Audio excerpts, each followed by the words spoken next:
गाडगीळ आणि sons limited 1832 पासून। उपमुख्यमंत्री एकनाथ शिंदेंकडून मिठी नदीची पाहणी। मुसळधार पावसामुळे मिठी नदीची पाणी पातळी 3.9 मीटर इतकी वाढली। क्रांतीनगर कुर्ला या परिसरामधील सुमारे 350 नागरिकांचं स्थलांतर।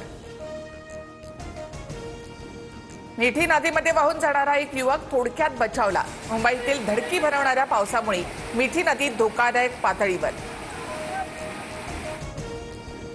मुंबईत हाय टाईडमुळे समुद्राला उधाण। गेटवे ऑफ इंडिया परिसरात उंच लाटा। पुढील 2 दिवस पावसाचा जोर कायम राहणार। मुंबईसह ठाणे पालघर जिल्ह्यात हवामान विभागाचा रेड अलर्ट। मुसळधार पावसाने मुंबईची लाईफलाईन खोळंबली। रेल्वे ट्रॅक पाण्याखाली।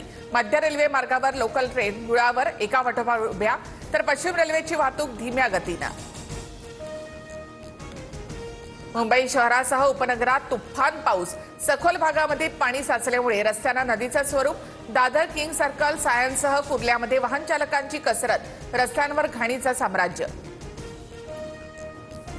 अंधेरी सबवे वाहतुकीस बंद। विरा देसाई मार्ग पाण्याखाली।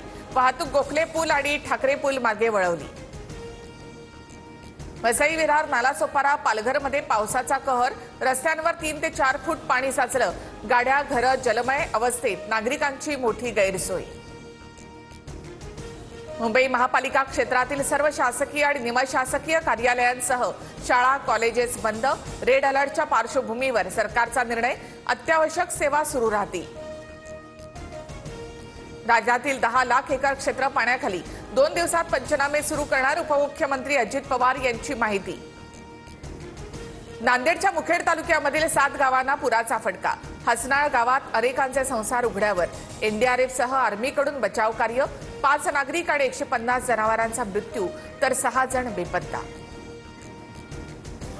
साताऱ्याच्या वाईमधील धोम धरण पाणलोट क्षेत्रामध्ये पाण्याची आवक वाढली। कृष्णा नदीमध्ये 5 वक्र दरवाजांमधून पाण्याचा विसर्ग। नदी पूना गाडगीळ आणि सन्स लिमिटेड 1832 पासून।